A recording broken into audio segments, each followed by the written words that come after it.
attorney who's represented several high-profile athletes, including the Cavender twins. Mr. Heitner, you're recognized for 2 minutes. Thank you, Senator Cruz, and thank you to the senators for putting this on today and for inviting me. Going back to 2019, I was asked by Florida State Representative Chip LaMarca to provide advice and counsel as he was going through the process of crafting legislation in the state of Florida to essentially void the NCAA's previous general prohibitions on NIL. This followed the state of California, which was the very first state to look into this type of measure. But when California passed its legislation, it wasn't to go effective until 2023. So what we in the state of Florida did was establish a July 1, 2021 effective date. That was signed into law by Governor DeSantis in June of 2020, leading to many other states passing their own pieces of legislation and creating this sense of a need for uniformity, which I believe is a main purpose of why we're here today. Interestingly, in the opening statement by Senator Cruz, I listened to the fact that this needs to be a bipartisan effort. And one thing I noted, you took a state like California that is primarily blue, Democrat, and a state like Florida, led in this instance by Chip LaMarca, who is a Republican, and whether it be for civil rights issues or for a free market, the parties came together. And we saw various states, red or blue, passing legislation, whether it's your perspective that it was nonpartisan or bipartisan, it got it done. And that's what I think is very important here today in Congress, is that we find some sort of medium where you can appease both sides and get something passed if we are going to that is uniform. But very importantly, nothing that is going to create a cap and limitation on true NIL activity. The type of deals that Haley and Hannah just referred to, and they listed a bevy of them, and they just started listing. There's so many more. I think, you mentioned knowing what the rules are. It's not only athletes who are born in this country. There are many who are here on F1 visas who don't know what they can or can't do. So providing some clarity there. Coach Saban talked about the fact that there's collectives that are now essentially, to a large part, paying salaries to players because there's a vacuum that's been created. That wasn't the purpose of collectives forming in the first place. It was actually a service to create a connection between fans and the athletes and have a subscription that would allow them to do so, but it's morphed into something much bigger than that. So it's figuring out what needs to be done there, and then you address agents. I think that's very important because you have a hodgepodge of state laws across the country that deal with athlete agents, and yet it seems to be there's no enforcement whatsoever. So it's created an ecosystem where there are inexperienced and sometimes unlicensed agents that are operating in the space and not looking out for the best interests of the athletes. I very much look forward to being here today. Thank you. The hands-off approach was the right move.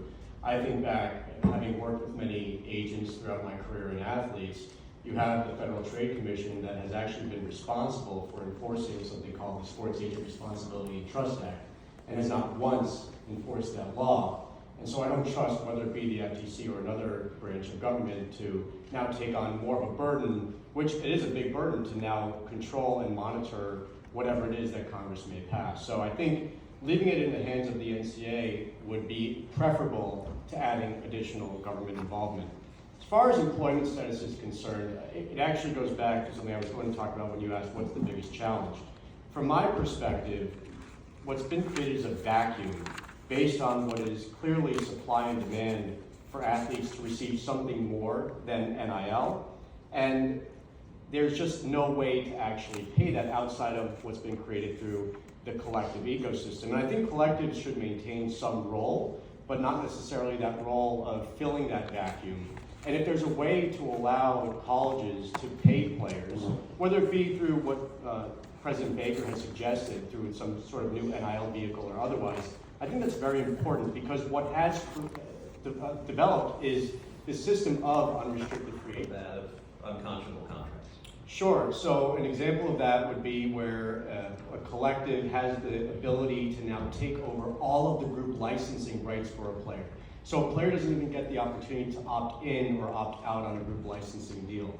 Additionally, an instance where a player, if he or she has already entered into a deal and now the collective wants to enter into a deal on his or her behalf, that player would have to effectively breach the existing deal because there's so much power. A lot of collectives, and not all of them, are now trying to be athlete agents and represent the players and take commissions sometimes 100% of the money that comes in until they're paid back what they're paying out, and then take upwards of 50%. And the pushback I oftentimes receive is, well, 70, 75 players have entered into these agreements, it's non-negotiable. Well, it better be negotiable or we're not signing it. So those are some of the issues, but that's just barely touching the surface.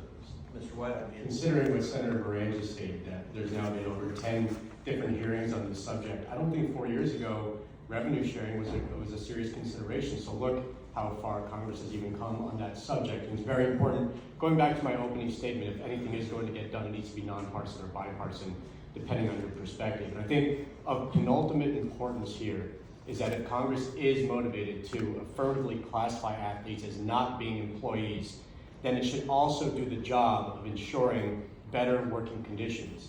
I credit Alabama for doing a wonderful job at Alabama, but Congress needs to step in if it is going to make sure that athletes are not employees, to also then help them out and codify that those working conditions are set in place for every school across the country. And then separately, I'm thrilled to hear so many people talking about revenue sharing, whether it be Mr. White or Coach Saban. So I think that is a necessity if we're going to go down that path and making sure that athletes are not considered employees, that Congress is doing a little bit of their bargaining for them and ensuring better working conditions. I agree. It's gotten a bit awkward, I'd say, with respect to collectives. You have coaches, you have athletic directors actually asking the common fan to take out their hard-earned money and to support the collectives that in turn are paying the players. That is a bit chaotic and something needs to be done about that.